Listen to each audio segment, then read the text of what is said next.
2 Samuel. Chapter 15.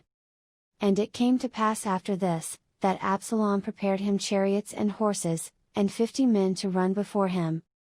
And Absalom rose up early, and stood beside the way of the gate, and it was so, that when any man that had a controversy came to the king for judgment, then Absalom called unto him, and said, Of what city art thou?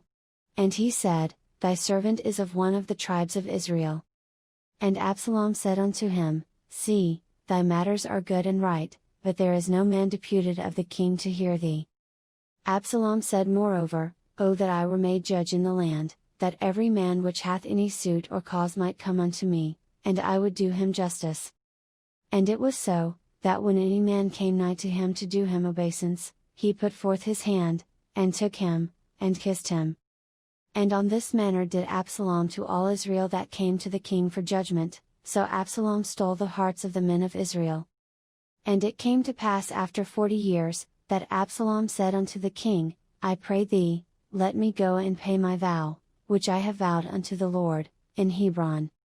For thy servant vowed a vow while I abode at Geshur in Syria, saying, If the Lord shall bring me again indeed to Jerusalem, then I will serve the Lord. And the king said unto him, Go in peace. So he arose, and went to Hebron. But Absalom sent spies throughout all the tribes of Israel, saying, As soon as ye hear the sound of the trumpet, then ye shall say, Absalom reigneth in Hebron. And with Absalom went 200 men out of Jerusalem, that were called, and they went in their simplicity, and they knew not anything. And Absalom sent for Ahithophel the Gilonite, David's counselor, from his city, even from Gilo, while he offered sacrifices. And the conspiracy was strong, for the people increased continually with Absalom. And there came a messenger to David, saying, The hearts of the men of Israel are after Absalom.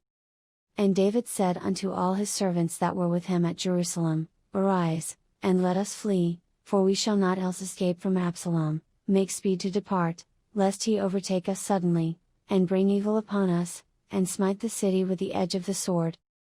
And the king's servants said unto the king, Behold, thy servants are ready to do whatsoever my lord the king shall appoint. And the king went forth, and all his household after him. And the king left 10 women, which were concubines, to keep the house. And the king went forth, and all the people after him, and tarried in a place that was far off. And all his servants passed on beside him, and all the Kerethites, and all the Pelethites, and all the Jettites, 600 men which came after him from Gath, passed on before the king. Then said the king to Ittai the Jettite, Wherefore goest thou also with us?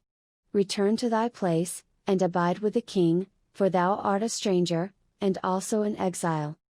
Whereas thou camest but yesterday, should I this day make thee go up and down with us? Seeing I go whither I may, return thou, and take back thy brethren, mercy and truth be with thee. And Ittai answered the king, and said, As the Lord liveth, and as my lord the king liveth, surely in what place my lord the king shall be, whether in death or life, even there also will thy servant be. And David said to Ittai, Go and pass over.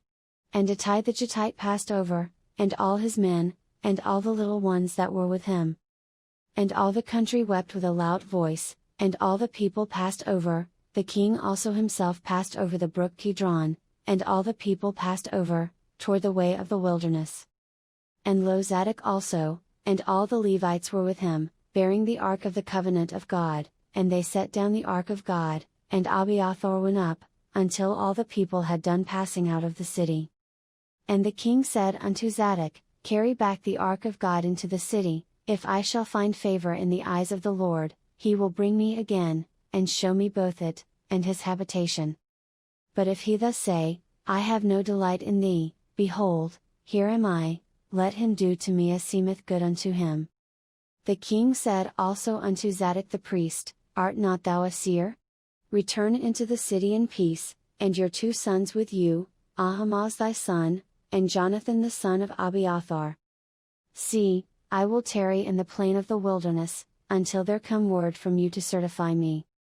Zadok therefore and Abiathar carried the ark of God again to Jerusalem, and they tarried there. And David went up by the ascent of Mount Olivet, and wept as he went up, and had his head covered, and he went barefoot, and all the people that was with him covered every man his head, and they went up, weeping as they went up. And one told David, saying, Ahithophel is among the conspirators with Absalom. And David said, O Lord, I pray thee, turn the counsel of Ahithophel into foolishness. And it came to pass, that when David was come to the top of the mount, where he worshipped God, behold, Hushai the Archite came to meet him with his coat rent, and earth upon his head. Unto whom David said, If thou passest on with me, then thou shalt be a burden unto me. But if thou return to the city, and say unto Absalom, I will be thy servant, O king, as I have been thy father's servant hitherto, so will I now also be thy servant, then mayest thou for me defeat the counsel of Ahithophel. And hast thou not there with thee Zadok and Abiathar the priests? Therefore it shall be, that what thing soever thou shalt hear out of the king's house, thou shalt tell it to Zadok and Abiathar the priests.